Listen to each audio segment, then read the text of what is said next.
हिंदू बहुल्य क्षेत्र था। यहाँ 100% हिंदू रहा करते थे। आज लगभग देखा जाए तो लगभग 70% मुस्लिम और 30% हिंदू बचा हुआ है जी। और कहीं ना कहीं यहाँ पर बहुत बड़े पैमाने पर कन्वर्जन हुआ है। राजनीति में दो खेमे रहे, एक डॉक्टर बर्क का, एक इकबाल महमूद का। तो वो विधायक और एमपी बनते रहे और उन्होंने विकास की ओर बिल्कुल ध्यान नहीं दिया। ये कृष्णेश्वर नाथ महादेव भोलेनाथ का मंदिर है। यहाँ पर भगवान श्री कृष्ण जी ने आकर खुद भगवान का अभिषेक करा था। ये सब बाबा जी की देन है। बाबा जी अब चाहे सारे तीर्थों का उद्धार हो गया है। 24 कोसीय परिक्रमा मार्ग के लिए 300 करोड़ रुपए की राशि मंजूर की है। पहले हमें नहीं पता थी हमारे तीर्थ का काम है। मुस्लिम तुष्टीकरण करती थी सरकारें। क्या उन्होंने अपने सांसद रहते हुए भेदभाव किया हिंदुओं के साथ? हिंदू वो तो कहते थे कि हिंदू तो मुझे वोट ही नहीं देता। आज बाबा की देन 68-19 को सब दिख गया भगवान की कृपा से। विशेषकर योगी जी की सरकार ने संभल के पर्यटन विकास को लेकर काफी काम किया है। वो बाबा तो वो करेंगे तो किसी ने सोचा ना होगा।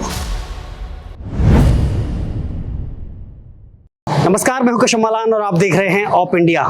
संभल भले ही जो करीब 2 वर्ष पहले जो हिंसा हुई थी उसके बाद चर्चा में आया हो, लेकिन बार बार अब योगी सरकार और खासतौर पर हम बात करें योगी आदित्यनाथ की जुबान से यहाँ पर एक ही नाम आता है, यहाँ की 24 कोसी परिक्रमा को लेकर के, और उसको किस तरह से डेवलप किया जा रहा है और कैसे यहाँ 24 कोसी परिक्रमा के अंदर आने वाले 68 तीर्थ, 19 कूप और 52 सराय का कैसे जीर्णोद्धार किया जा रहा है। हजारों करोड़ की योजनाओं के माध्यम से कैसे उसको फिर से दुरुस्त किया जा रहा है। इस समय हमारी मौजूदगी संभल के प्रसिद्ध कल के मंदिर पर है, जहां पर इससे पहले हम बात करें तो इसका बुरा हाल था। इससे पहले किसी ने यहाँ पर ध्यान नहीं दिया और अब इसका सौंदर्यीकरण किया गया है। मेरे पीछे आप देखेंगे तो जो 19 जो कूप हैं उनमें से एक कूप ये सबसे जो पुराना प्राचीन कहा जाता है, ये कृष्ण कूप है जिसके आप बाउंड्री वाल देख रहे हैं। और पीछे आप अभी देखेंगे कि इसका सौंदर्यीकरण कराया जाएगा। ये वो जो सबसे फेमस प्राचीन कूपों से एक है। और आप देखिए अब इस कल के मंदिर के सौंदर्यीकरण का वो दृश्य कि जब इसकी बाउंड्री वॉल कर दी गई है और इस पर जो चित्रकारी की गई है, जिस पर जो प्राचीन जो हमारी परंपरा है, जो धार्मिक परंपराएं हैं, उसको इसमें उकेरा गया है और कैसे अलग अलग चित्रों के माध्यम से यहाँ पर इस कल के मंदिर का सौंदर्यीकरण किया गया है। अगर हम पिछले 2 दिनों की बात करें तो 2 दिन पहले जब यहाँ योगी आदित्यनाथ आए तो उन्होंने 10, 20, 100, 50 नहीं बल्कि लगभग 600 करोड़ रुपए की योजनाओं का शिलान्यास और लोकार्पण किया। उसके बाद से यहाँ के जो लोग हैं वो गदगद हैं इस बात से कि यहाँ पर योगी सरकार न सिर्फ धार्मिक स्थलों का सौंदर्यीकरण करा रही है बल्कि चहुमुखी विकास के लिए अलग अलग योजनाएं दे रही है। हमारे साथ में स्थानीय निवासी हैं, बातचीत करते हैं। क्या नाम है आपका? कुलदीप कुमार गुप्ता। कुलदीप जी, तो इस समय हम कल के मंदिर में मौजूद हैं। तो सबसे पहले मुझे लगता है आप कल के मंदिर, क्योंकि यही सबसे प्राचीन है इस समय हरिहर के बाद में, तो इसके बारे में बताइए कि विकास का जो रफ्तार है वो संभल में कैसी दिखाई दे रही है? संभल में विकास की रफ्तार, असल में संभल बड़ा उपेक्षित शहर रहा है, नगर रहा है। और यहाँ पर जो सरकारें थी उन्होंने कभी भी यहाँ पर राजनीति इस तरह से रही कि राजनीति में 2 खेमे रहे, एक डॉक्टर बर्क का, एक इकबाल महमूद का। तो वो विधायक और एमपी बनते रहे और उन्होंने विकास की ओर बिल्कुल ध्यान नहीं दिया जी। और जब से योगी जी की सरकार बनी है और केंद्र में मोदी जी की सरकार बनी है तो विशेषकर योगी जी की सरकार ने संभल के पर्यटन विकास को लेकर काफी काम किया है जी। किस तरह? जैसे कि संभल के तीर्थों को और मंदिरों को उन्होंने जीर्णोद्धार और सौंदर्यीकरण के लिए राशि स्वीकृत किए हैं। कई जैसे संभल की परिक्रमा मार्ग के लिए 300 करोड़ रुपए की, 24 कोसी परिक्रमा मार्ग के लिए 300 करोड़ रुपए की राशि मंजूर की है। और जैसे मैं यहाँ मंदिर में खड़ा हूँ, इस प्राचीन श्री कल कृष्ण मंदिर में, इस मंदिर की जो बाउंड्री वाल थी वो बिल्कुल जर्जर हो चुकी थी। और भगवान की कृपा ऐसी हुई कि योगी जी ने 89 लाख रुपए इस मंदिर की बाउंड्री वाल के लिए मंजूर करे और सौर ऊर्जा का प्लांट और समरसेबिल और बाहर चित्रकारी, रेलिंग सब ये हुआ 89 लाख में। उसके बाद 88 लाख रुपए और मंजूर करे जिसमें यज्ञशाला, बेसमेंट और 2 रूम, हॉल, बरामदा, पीछे हमें दिखाई दे रहा है। पीछे और 8 टॉयलेट 8 बाथरूम जी। ये सब बना। और उसके बाद बंधन योजना के अंतर्गत 62.5 लाख रुपए और मंजूर हुए हैं, जिसका काम अभी होना बाकी है। संभल के सबसे प्राचीन कल के मंदिर में जो सौंदर्यीकरण हुआ है, जो इसका में विकास हुआ है, जिस तरह से बाउंड्री वॉल की गई है, चित्रकारी इसमें की गई है, बड़ा एक हॉल बनाया गया है। यहाँ पर करोड़ों रुपए की योजना देकर के योगी सरकार में इसका सौंदर्यीकरण किया गया है। लेकिन ये केवल एक कल के मंदिर नहीं है, ऐसे न जाने कितनी धार्मिक केंद्रों पर इस 14 कोस की परिक्रमा के अंदर आने वाले धार्मिक केंद्रों पर कार्य चल रहा है। वो भी चलिए आपको दिखाते हैं।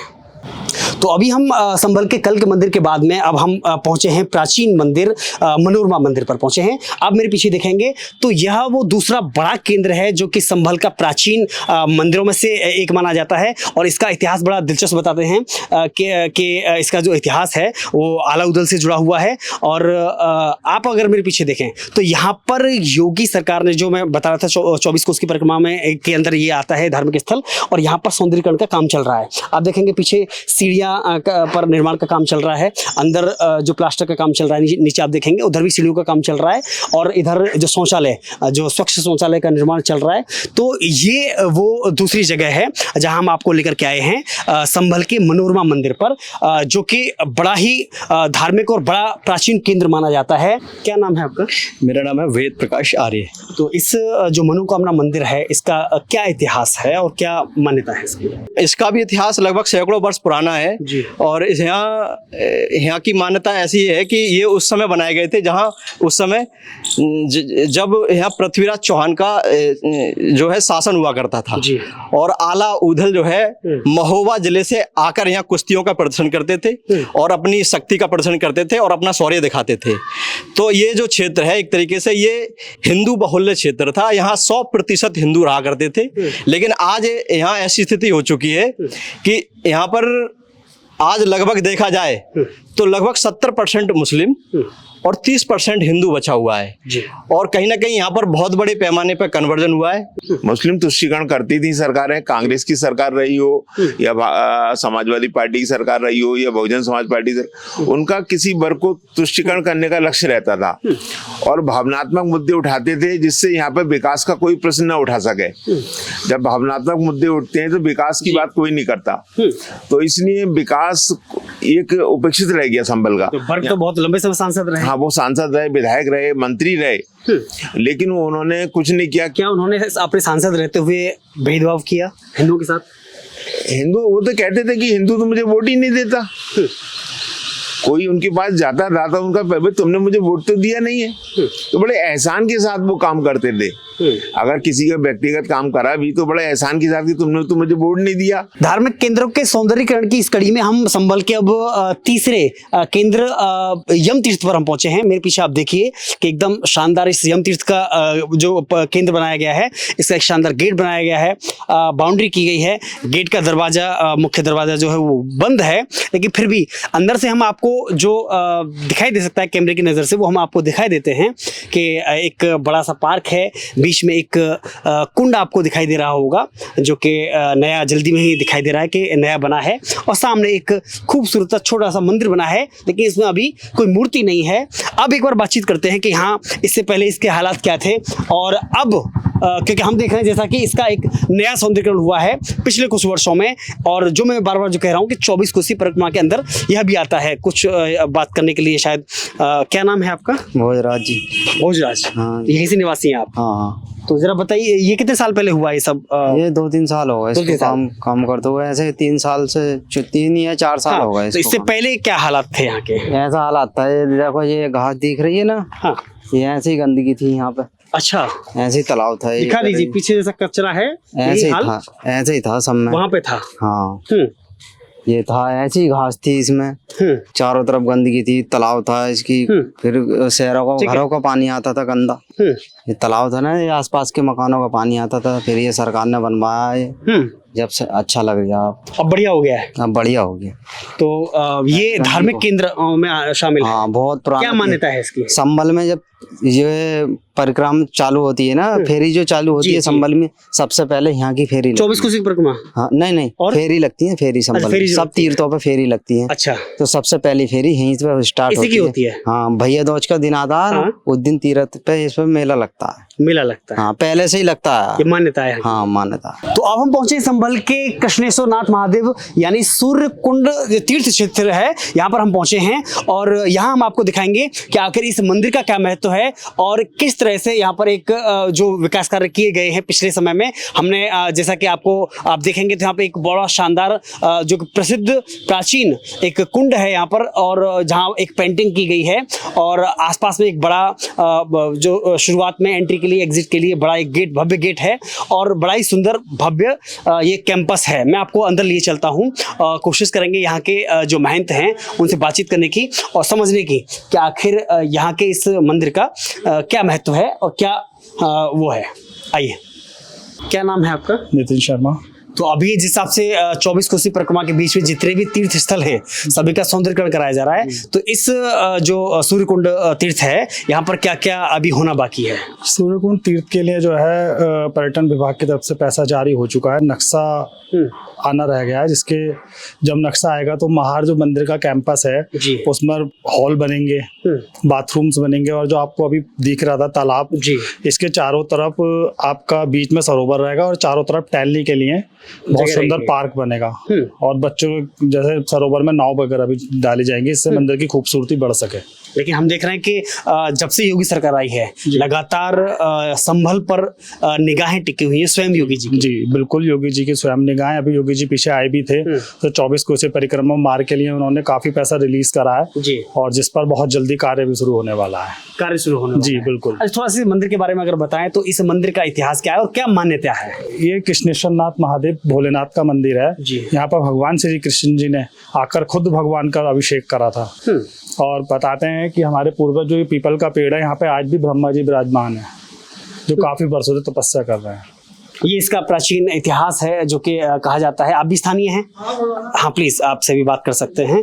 क्या नाम है आपका? मेरा नाम राहुल शर्मा है। राहुल जी, तो थोड़ा सा बताएंगे कि संभल भले ही 2 साल पहले एक हिंसा की वजह से बेहद चर्चा में आया था और सदन तक उस पर चर्चा हुई थी, लेकिन अभी हम देख रहे हैं कि तीर्थ क्षेत्रों को जो धार्मिक केंद्र हैं उनको विकसित या उनका सौंदर्यीकरण किया जा रहा है। ये सब बाबा जी की देन है। बाबा जी अब चाहे सारे तीर्थों का उद्धार हो रहा है, हर तीर्थ को पैसा मिल रहा है और संभल बहुत जल्दी पर्यटन नगरी घोषित होने वाली है। लेकिन मुलायम सिंह की सरकार रही है, इन सरकार में कुछ हो, इन्होंने तो अपने वही देखे अपने कब्रिस्तान वगैरह और क्या देखे, मंदिरों को किसी ने सोचा ही ना कभी। बाबा राज में सब मंदिरों की जय जयकार हो रही बाबा जी के राज में, अब ठीक चल रहा है, बहुत बढ़िया हो रही है। चकाचक खूब पैसा दे रहे हैं बाबा मंदिरों को। हमारे इस मंदिर से का भी जीर्णोद्धार होने वाला है। इससे पहले भी बाबा ने विकास कराया था सन 2018 में जी। अब और बाबा जी ने पैसा दिया है तो सरोवर बनेगा, पीछे एक पार्क बनेगा और एक सिलेक्ट सिटी हॉल मॉल बनना है, वो बनना है, हॉल बनेगा यहाँ पर यात्री कम्युनिटी। जी हाँ, हम देख रहे हैं कि 24 कोसी परिक्रमा को लेकर के भी उन्होंने सौंदर्यीकरण का घोषणा की है। 24 कोसी परिक्रमा के लिए बाबा जी ने फंड दिया है और वंश गोपाल तीर्थ से काम शुरू भी हो चुका है और छन्नत बाबा के मंदिर पर भी काम चल रहा है। मनोकामना मंदिर, कुरुक्षेत्र, सारे तीर्थ हमारे अब दिख रहे हैं। पहले हमें भी नहीं पता थी हमारे तीर्थ कहाँ पे है, कहाँ पे वो हमें ना कुछ ना पता थी। मतलब आज बाबा की देन है, 68-19 को सब दिख गए भगवान की कृपा से। पहले पता ना थी हमारे तीर्थ कहाँ पे, कहाँ पे। सब लोगों ने कब्जा कर लिया, भूमाफिया हो ना, भूमाफिया को राज चल रहा। अब तो बाबा के राज में तो निपट रहा, भूमाफिया खत्म ही हो रहा। लेकिन बहुत से ऐसे केंद्र हैं जहाँ पर हिंदू मंदिरों को तोड़ करके कब्जा किया हुआ था, या वो हिंदू के मंदिर फिर वापिस मिल जाएंगे, इतना कब्जा कर लो। बाबा राज में सब कुछ होना वो होगा जो किसी ने सोचा होगा, अभी वो बाबा तो वो करेंगे जो किसी ने सोचा ना होगा। तो ये है संभल का हाल, और जो आप देख रहे हैं कि कैसे संभल बदल रहा है और कैसे वहां पर धार्मिक नगरी के रूप में उसको केंद्रित किया जा रहा है और कैसे जो प्राचीन यहाँ के धार्मिक केंद्र हैं उन्हें खोज खोज करके उनका सौंदर्यीकरण किया जा रहा है। 24 कोसी परिक्रमा इसका सबसे एक अहम पड़ाव है, क्योंकि 24 कोसी परिक्रमा के अंदर ही ये सारे तीर्थ क्षेत्र आते हैं और उसके लिए 500 करोड़ रुपए से की ज्यादा की धनराशि स्वीकृत की गई है, जिसका काम वहां भूमि अधिग्रहण के लिए, सौंदर्यीकरण के लिए उस 84 कोसी परिक्रमा मार्ग के भूमि अधिग्रहण काम चालू हो चुका है, शुरू हो चुका है। तो ऐसे संभल की जो नगरी है जो हरिहर के नाम से जानी जाती है, वह आज उसका स्वरूप जो है वो बदला हुआ दिखाई दे रहा है। तो यह रिपोर्ट हमारी जो विशेष रिपोर्ट है आपको कैसी लगी आप हमें कमेंट बॉक्स में जरूर बताइएगा। वीडियो जर्नलिस्ट कपिल तोमर के साथ मैं Keshav Malan, of India, Sambhal.